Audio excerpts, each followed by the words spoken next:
और इस वक्त बड़ी खबर मिल रही है इसराइल की सेना को लेकर। इसराइल की एयरफोर्स ने दक्षिण लेबनान के हिजबुल्लाह के ठिकानों पर बड़ा हमला किया है। हिजबुल्लाह के ठिकानों को तबाह करने के लिए इसराइल की एयरफोर्स ने लड़ाकू विमानों के जरिए हमला बोला है। दावा किया जा रहा है कि दक्षिण लेबनान में मौजूद हिजबुल्लाह के इंफ्रास्ट्रक्चर को ध्वस्त करने के लिए ये हवाई हमला किया गया। हिजबुल्लाह की ओर से लगातार इसराइल पर हमले किए जा रहे हैं, जिसको रोकने के लिए इसराइल की एयरफोर्स ने इस बार लड़ाकू विमानों के जरिए हिजबुल्लाह के ठिकानों को ध्वस्त किया है। तो बड़ी खबर आपको बता रहे हैं, फाइटर विमानों से आपको बता दें कि हिजबुल्लाह के ठिकानों पर अटैक किया गया है। दक्षिण लेबनान में ये हमला किया गया है। हिजबुल्लाह के ठिकानों पर इजराइल की तरफ से कार्रवाई लगातार जारी है और ऐसे में फाइटर विमानों की मदद से दक्षिण लेबनान पर इजराइल ने ये अटैक किया है, जिसमें हिजबुल्लाह के ठिकानों को ध्वस्त करने का दावा किया गया। तो इजराइल के तेल अवीव से हमारे सहयोगी नीरज कुमार हमारे साथ मौजूद हैं और इजराइल लेबनान बॉर्डर से जावेद मंसूरी हमारे साथ जुड़ रहे हैं। सबसे पहले जावेद, मैं आपके पास आती हूं। जो ये हमले किए जा रहे हैं, आप बताइए कि इस वक्त स्थिति क्या है? हिजबुल्लाह के कितने ठिकाने इस वक्त तबाह हुए हैं? देखिए, लगातार इजराइल जो है वो हिजबुल्लाह के ठिकानों पर अटैक कर रहा है। हमारी मौजूदगी काफर किला इलाके में है। देखिए, मैं आपको सबसे पहले एक तस्वीर दिखाऊंगा किस तरीके से जो एक रिहायशी इमारत है उसको इजराइल के हमले में उसको ध्वस्त किया गया है। आप जरा तस्वीर देखिए, इस घर का पिछला हिस्सा पूरी तरह से क्षतिग्रस्त हो गया है। मैं आपको जहां मौजूद हूं यहां से मैं इजराइल के हिस्से भी आपको दिखाऊंगा, वो वॉल दिखाऊंगा जो इजराइल और लेबनान सीमा पर मौजूद है। बिल्कुल नजदीक न्यूज़ 18 इंडिया की टीम मौजूद है, ग्राउंड जीरो पर रिपोर्टिंग कर रही है। तो आप ये तस्वीर देख रहे हैं, आप जरा थोड़ा सा आगे की तरफ आएंगे तो हम इजरायली हिस्से भी आपको दिखाएंगे। देखिए, जहां हमारी मौजूदगी है, दरअसल पूरा जो इलाका है इजराइल की जद में है, इजराइल हमले की जद में है। आप देखिए, ये जो वॉल आप देख रहे हैं यहाँ पर, ये दरअसल इजराइल की वॉल है। हमार जहां मौजूद है वहां से कुछ ही मीटर की दूरी पर है। ये आप देखिए, ग्रे कलर की जो वॉल है, आमतौर पर आपने देखा होगा जब इजराइल की सीमाओं की बात होती है तो इस तरह की वॉल की बात होती है, तो वो दक्षिण लेबनान में भी नजर आती है। दक्षिण लेबनान और इजराइल को अलग करने के लिए वॉल यहाँ पर लगाई गई है। देखिए, ये वॉल इजराइल की वॉल है और इसके पीछे जो आप स्ट्रक्चर देख रहे हैं, चाहे वो सफेद रंग का स्ट्रक्चर हो या फिर वो जो पहाड़ आप देख रहे हैं और जो जितने टावर्स हैं, तमाम चीजें वो इजराइल की सीमा के भीतर हैं। आपको बता दें कि 7 अक्टूबर के बाद से लगातार इन इलाकों में इजराइल अटैक कर रहा है और ये पूरा जो इलाका है ये हिजबुल्लाह का स्ट्रॉन्ग होल्ड है। तो हिजबुल्लाह इन्हीं इलाकों से अटैक करता है। देखिए, एक तस्वीर में आपको और दिखाना चाहूंगा। सहयोगी दिखा रहे हैं जावेद, ये तस्वीरें दिखा रहे हैं और सीधे रुक कर लेते हैं हमारे सहयोगी नीरज का। नीरज तेल अवीव से हमारे साथ जुड़े हुए हैं। नीरज, क्या वहां पर सायरन की आवाज सुनी जा रही है? क्या अपडेट है? देखिए, बीच बीच में सायरन की आवाज सुनी जाती है। अब से थोड़ी देर पहले इलात एक शहर है जो सबसे दक्षिणी शहर है और मिस्र के करीब है, रेड सी के तट पे है, उत्तरी तट पे है रेड सी के। वहाँ एक सायरन सुना गया है, उसे इंटरसेप्ट किया गया है या नहीं, गिराया गया है नहीं, इस बारे में अभी थोड़ी जानकारी आनी बाकी है। तेल अवीव में बीच बीच में सायरन की आवाज़ आती है और 120 किलोमीटर की जो सीमा है लेबनान से, उन शहरों में सायरन की आवाज़ बीच बीच में आती है। लेकिन सबसे अहम बात है कि इजराइल को दोनों फ्रंटों पर अभी तक लड़ाई लड़नी पड़ रही है, दक्षिण और उत्तर के फ्रंट पे, और यही कोशिश है कि तमाम जो मिसाइल उस पर छोड़े जाएं उसको इंटरसेप्ट करके गिराए और इसके अलावा गाजा के अंदर वो बड़ी चढ़ाई करे और हिजबुल्लाह पे लगातार हमला करते रहे। ठीक है जावेद और नीरज, आप दोनों अपना बहुत ख्याल रखिए। जावेद, जैसा कि आपने बताया कि इमारत वहां पर ध्वस्त हुई है, लेकिन इस वक्त स्थिति क्या है? क्योंकि हम देखें कि इजराइल ने हमले अब हिजबुल्लाह पर काफी तेज कर दिए हैं।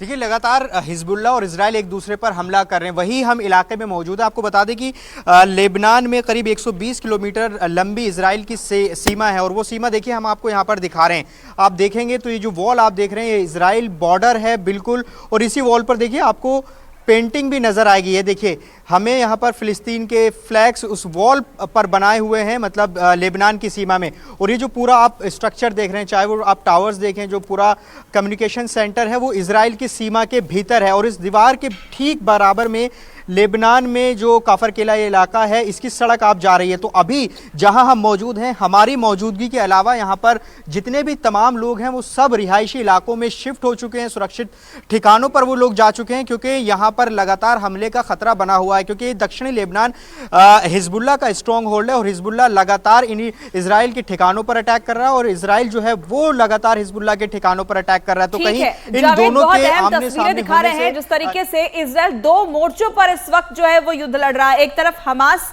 के आतंकियों से उसकी भिड़ंत है और दूसरी तरफ हिजबुल्लाह के ठिकानों पर भी वो जमकर हवाई हमले कर रहा है। तो इस वक्त हमारे सहयोगी ग्राउंड जीरो पर मौजूद है, पल पल की अपडेट युद्ध से जुड़ी हुई आप तक पहुंचा रहे हैं। लेकिन जिस तरीके से इजराइल में सायरन सुनाई दे रहे हैं और लगातार, क्योंकि अब जंग ऐसे मुहाने पर आकर खड़ी है जहां पर दोनों के लिए पीछे हटना, चाहे इजराइल की अगर हम बात करें या हमास, दोनों इस वक्त युद्ध विराम के पक्ष में नहीं है। इजराइल ने एक ऐसा बम इजाद किया है जिससे आग नहीं निकलती है। ये एक ऐसा बम धमाका करता है कि दुश्मन अपना गला पकड़कर दम तोड़ देता है। इजराइल के इस बम ने हमास में बड़ा खौफ भर दिया, क्योंकि इस बम के हमले का तोड़ किसी के पास नहीं है।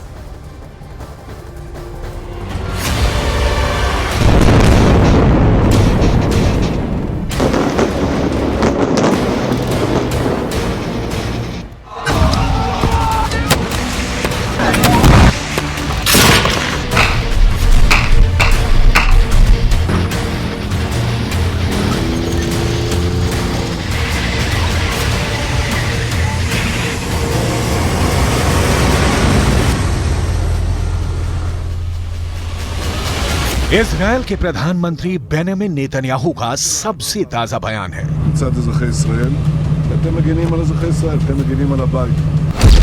इजरायल अपने स्वतंत्रता संग्राम की दूसरी लड़ाई लड़ रहा है।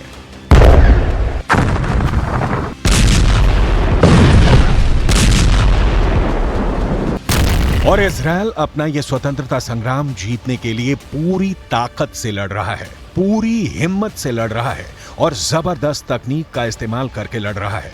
और ऐसी एक बेहद खतरनाक तकनीक है स्पंज बम। गाजा जितना ऊपर है उससे कहीं ज्यादा नीचे है। गाजा की सुरंगों से लौटकर आए बंधकों ने यह खुलासा किया है कि हमास की सुरंगें मकड़ी के जाल की जैसी हैं, जिनसे कोई बाहर नहीं निकल सकता है।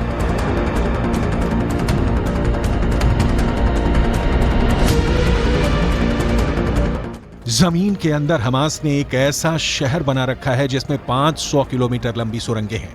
इन्हीं सुरंगों में हमास की ताकत है और इन्हीं सुरंगों में हमास की कमजोरी भी है। अगर हमास इन सुरंगों से गुरिल्ला हमले करने में मदद हासिल करता है तो वो इन्हीं सुरंगों के अंदर दफन भी किया जा सकता है।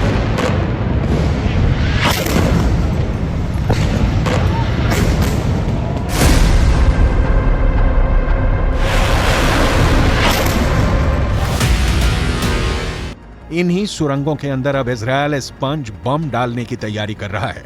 ये स्पंज बम, जैसा कि नाम से ही स्पष्ट है, स्पंज की तरह से ही काम करते हैं।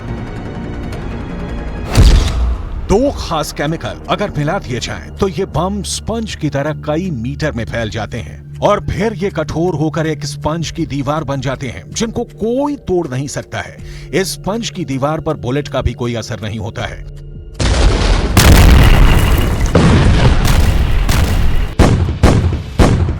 ऐसी एक प्रतीकात्मक तस्वीर हम आपको दिखा रहे हैं जिसमें दो बर्तनों के अंदर दो तरह के केमिकल बनाए जाते हैं और फिर उन्हें जैसे ही मिक्स किया जाता है, स्पंज की एक बादल जैसी आकृति फौरन सामने आ जाती है।